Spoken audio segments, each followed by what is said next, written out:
हुड्डा साहब के नाम पर मिलेंगे वोट या राहुल गांधी के नाम पर, या अगर पार्टी कांग्रेस बहुमत में आती है तो सीएम चेहरा कौन होगा? तो टिकट देने में अब हाईकमान का रहेगा या शैलजा गुट का या अपने इसका हुड्डा साहब, किसका ज्यादा रोल रहेगा? तो सुनने में आया कि बहन कुमारी शैलजा जी भी उकलाना हल्का से अपनी दावेदारी जता रही हैं। इसके बारे में आप क्या कहना चाहेंगे? नमस्कार, आज हम उकलाना के पूर्व विधायक और एक साधारण सीधे साधे व्यक्तित्व नरेश सेलवाल से बातचीत करेंगे। तो सेलवाल साहब, स्वागत है आपका। बहुत बहुत धन्यवाद। नमस्कार डॉक्टर आर्य साहब, न्यूज के सभी दर्शकों को मेरे राम राम। तो सेलवाल साहब, ये बताइए कि टिकट की दौड़ में आप अपने आप को कहाँ पाते हैं? मैं तो टिकट की दौड़ में काम करता हूँ अपना पब्लिक में। वो तो हाईकमान ने देखना है, जो साथी काम करता, कौन फील्ड में काम कर रहा है कौन नहीं है, जनता बताएगी कि किसको टिकट देना है। तो नहीं, वैसे मैं ये पूछना चाह रहा हूँ आपसे कि आप कितने आश्वस्त हैं टिकट को लेकर के? आश्वस्त तो मैंने बताया, हमारा काम जो है हाईकमान जहाँ भी हमारी ड्यूटी लगाता है, कांग्रेस पार्टी के लिए हम जिस प्रकार के भी प्रोग्राम हो, चाहे हमारे राहुल गांधी जी के भारत जोड़ो यात्रा थी, हाथ से हाथ जोड़ो यात्रा चली, कांग्रेस हर घर कांग्रेस घर घर कांग्रेस यात्रा चली, अभी दीपेंद्र हुड्डा जी का प्रोग्राम चल रहा था, हरियाणा मांगे हिसाब, विपक्ष आपके समक्ष चले, किसान आंदोलन चले, और तमाम जितने भी मतलब प्रोग्राम चले उनके अंदर हमारी जो ड्यूटियां लगी, हमने उसको बिल्कुल दिल से उनको निभाने का काम किया। वो काम जो है पार्टी के लिए कौन काम करता है, कौन सीट निकाल सकता है, ये जनता तय करती है और पार्टी हाईकमान ने इसको देखना होता है। तो सुनने में आया कि बहन कुमारी शैलजा जी भी उकलाना हल्का से अपनी दावेदारी जता रही हैं। इसके बारे में आप क्या कहना चाहेंगे? देखिए, तो उनका निजी फैसला, मैं तो क्या कह सकता हूँ उसके बारे में। तो अगर पार्टी कांग्रेस बहुमत में आती है तो सीएम चेहरा कौन होगा? कांग्रेस अगर बहुमत में आती है, हरियाणा के मुख्यमंत्री चौधरी भूपेंद्र सिंह हुड्डा। भूपेंद्र सिंह हुड्डा या चौधरी दीपेंद्र सिंह हुड्डा? वो एक ही बात है, हाईकमान दीपेंद्र जी को बनाए, चौधरी भूपेंद्र जी को हुड्डा को बनाए, क्योंकि हरियाणा की जनता भी यही चाहती है कि चौधरी भूपेंद्र सिंह हुड्डा हरियाणा के मुख्यमंत्री बने। और उन्हीं के जो आज उन्होंने जो मेहनत करी, दीपेंद्र हुड्डा जी ने प्रत्येक हल्के में जाके, गांव गांव जाके जितनी मेहनत करी, कांग्रेस को जो लोकसभा के अंदर 5 सीटें मिली है, आज उसका श्रेय जो है दीपेंद्र हुड्डा जी, चौधरी उदयभान जी हमारे प्रदेश अध्यक्ष, और हुड्डा साहब की मेहनत से हम 5 सीटें लोकसभा की जीते, और उन्हीं की मेहनत से हरियाणा की जनता जो है आगामी अभी जो चुनाव आए हैं हमारे, उनके हुड्डा साहब के नेतृत्व में हरियाणा की सरकार बनाना चाहती है। अक्सर हर बार देखने में आता है कि जब टिकट की बात आती है तो कांग्रेस में एक गुटबंदी नजर आती है। क्या इस बार भी ऐसा हो सकता है? देखिए, ऐसा गुटबाजी वाला कोई मामला नहीं। अभी लोकसभा में भी आपने देखा, लोकसभा में भी लोग कह रहे थे कि गुटबाजी है, परंतु 5 सीटें जीतने में हम कामयाब हुए। और मैं समझता हूँ सभी नेता, आपने मीटिंग भी देखी होगी, सब नेता एक मंच पर जो है हमारे हाईकमान के साथ एकजुट है, और सब मिलके जो है हरियाणा में कांग्रेस की सरकार बनाएंगे। तो टिकट देने में अब हाईकमान का रहेगा या शैलजा गुट का या अपने इसका हुड्डा साहब, किसका ज्यादा रोल रहेगा?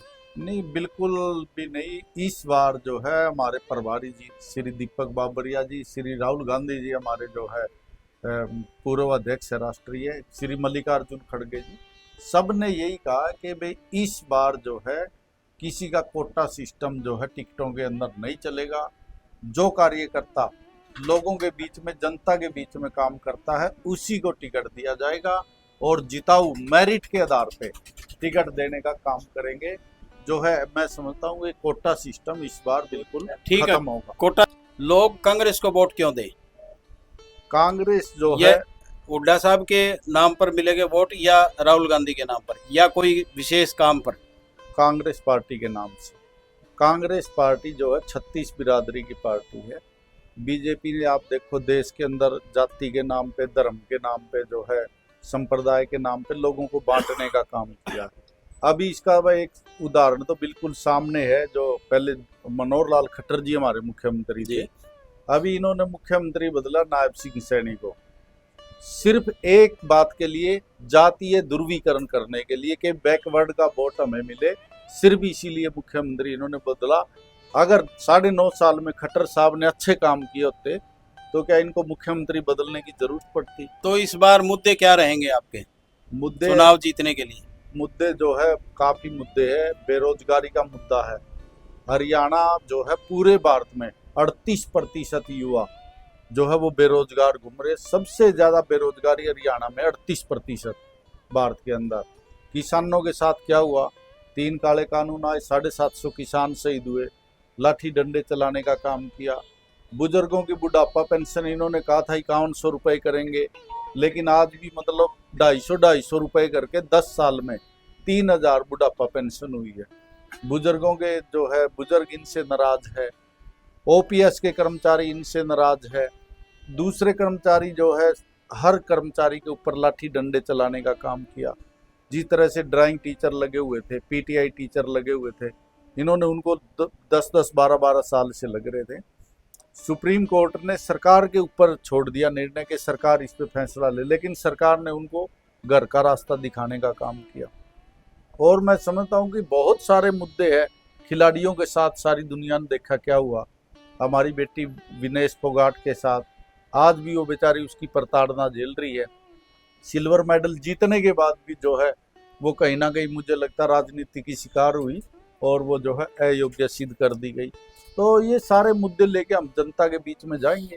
तो क्या आपको लगता है कि इन सारे मुद्दों को कांग्रेस सबको खुश भी कर पाएगी और सारे मुद्दे हल भी कर पाएगी? बिल्कुल। कांग्रेस पार्टी ने जब भी कोई घोषणा की है अपने मैनिफेस्टो के अंदर उसको पूरा किया है। जैसे गरीब आदमियों को 100 वर्ग गज के प्लाट दिए, गरीबों के लिए काम किया, मकान बनाने का अनुदान दिया, 200-200 लीटर पानी की टंकी मुफ्त देने का काम किया, बिजली के मीटर गरीब लोगों को फ्री में देने का काम किया। तो मैं समझता हूँ विवाह गुण योजना के तहत 31,000 रुपये देने का काम किया। और अगर कोई किसान कोई ट्रेजेडी हो जाती थी उसको 5 लाख का अनुदान देने का काम किया। अंग भंग होने पर उसको जो है आर्थिक सहायता देने का काम किया। तो सरकार ने बहुत सारे काम किए और मैं समझता हूँ लाखों युवाओं को जब हुड्डा साहब मुख्यमंत्री थे तो रोजगार देने का काम किया। इस सरकार ने तो कौशल रोजगार जैसी जो है योजना लेके आ गई है, जिसके अंदर एससी का और बैकवर्ड का रिजर्वेशन खत्म कर दिया गया। कहीं रिजर्वेशन का कोई नाम नहीं। बात करते हैं खर्ची नहीं, ये और तो बिना पर्ची की। ये तो बोलते हैं कि हम आरक्षण के पक्ष में आरक्षण बचाया है। नहीं तो कौशल के अंदर आरक्षण कहाँ है? पक्की नौकरियां खत्म और आरक्षण खत्म, 2 काम कर दिए कौशल रोजगार के तहत इन्होंने। और ये बात करते बिना खर्ची और बिना पर्ची की कौशल रोजगार के, इनके अधिकारी आईएएस अधिकारी, एचसीएस इनकी सेक्रेटरी और 5 अन्य 7 अधिकारी जेल में गए हैं पैसे लेते हुए। जो पैसे देवा उसी का कौशल रोजगार में नाम निकाल दे।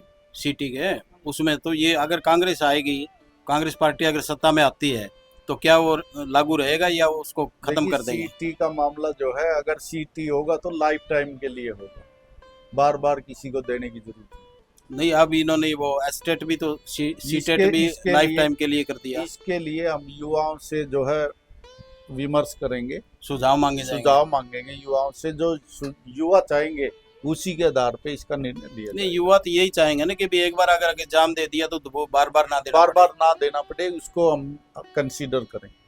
अगर आप कांग्रेस की टिकट, उकलाना हल्का से कांग्रेस की टिकट पर विजय हासिल करते हैं तो सबसे पहले आपकी प्राथमिकताएं क्या रहेंगी? 3 ऐसे काम बताइए। देखिए, मेरा युवाओं को रोजगार देने की बात है, हल्के के विकास की बात है।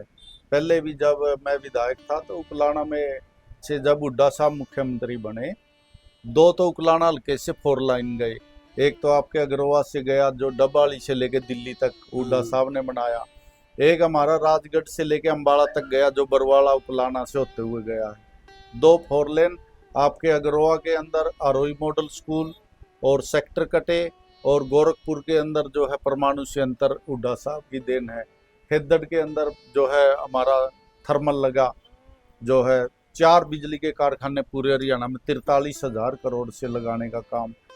और एक चीज़ और बार बार जो हमारे सामने आती है कि जो है उकलाना को जो है उकलाना बरवाड़ा को 80 जिला बना के उसके अंदर भेजा जाएगा हिसार से तोड़कर। तो मेरी तो ये कोशिश है कि भाई 80 को हिसार में रहने दिया जाए और बरवाड़ा को नया जिला बनवा दिया जाए। जिसके अंदर हमारा उकलाना बरवाला नारनौंद का एरिया आ जाए। अलग से ही हमें मतलब 70-80 किलोमीटर जी। उकलाना से हिसार ना जाना पड़े, और क्योंकि अब कुलाना जो से हिसार और कुलाना से हांसी वो तो एक सेम ही दूरी हो जाएगी। बिल्कुल वो बहुत ज्यादा दूरी है। तो जी। बरवाला को जिला बना दे, नारनौंद और बरवाला उकलाना जी। उसके अंदर आ जाए। अच्छा ये बताइए सेलवाल साहब कि आजकल एक ऐसा सिस्टम है कि किसी का भी कोई काम करवाने के लिए कोई नेता या कोई ऐसा जिम्मेवार आदमी नहीं मिलता जिसको वो अपना कुछ कह सकें, अपना दुखड़ा रोक सकें। देखिए- यानी कोई चाहे तहसील का काम हो चाहे वो पुलिस स्टेशन का काम हो, तो क्या आप विधायक बनने के बाद ऐसा कुछ करेंगे कि कोई एक ऑफिस वगैरह जहाँ भी आपका कोई नुमाइंदा या आप खुद वहाँ बैठें ताकि लोगों की समस्याएं सुन सके, लोग अपनी अपनी जो है ना समस्याएं बता सकें, ऐसा कुछ करने का है बिल्कुल कोई ये- विचार? ये जो है आर्य साहब आपका बड़ा अच्छा क्वेश्चन है। 6 महीने से तो जी। उकलाना की जनता अपने विधायक को देखने से तरस रही है। अनूप दानक जी 6 महीने से जनता के जो है वोट लेके वो जनता के बीच से नदारद है, गायब है, और जनता बेचारी अपनी समस्या लेके कहाँ जाए। जी। तो मैं समझता हूँ ये बड़ी समस्या है, और आपने अच्छा सवाल किया है। मैं पहले भी जनता के बीच में 24 घंटे था, विधायक बनूंगा तो भी जनता के बीच में रहूंगा। मैं पहले अग्रोवा भी बैठता रहा जब विधायक जी। था, हर 15 दिन में अग्रोवा आता था, बरवाला बैठता था, और उकलाना लगभग 24 घंटे बीच में रह के लोगों की समस्या जो है एक फोन के माध्यम से ही भी उसको सुलझाने का काम, समाधान करने का काम मैंने किया। और मैं जनता से अपील भी करता हूँ कि अभी 2024 चुनाव का वक्त है, कांग्रेस पार्टी को वोट दे, और ज़्यादा से ज़्यादा प्रार्थना है लोगों से कि मेरे लिए भी जो है हाईकमान से जो है टिकट की अपील करे। बहुत बहुत धन्यवाद। धन्यवाद। तो ये थे उकलाना हल्के के पूर्व विधायक नरेश सेलवाल जी। आज इनसे हमने खास बातचीत की। अभी आने वाले समय में इनका दावा है कि ये बहुमत से विजयी होंगे। धन्यवाद। Thank you.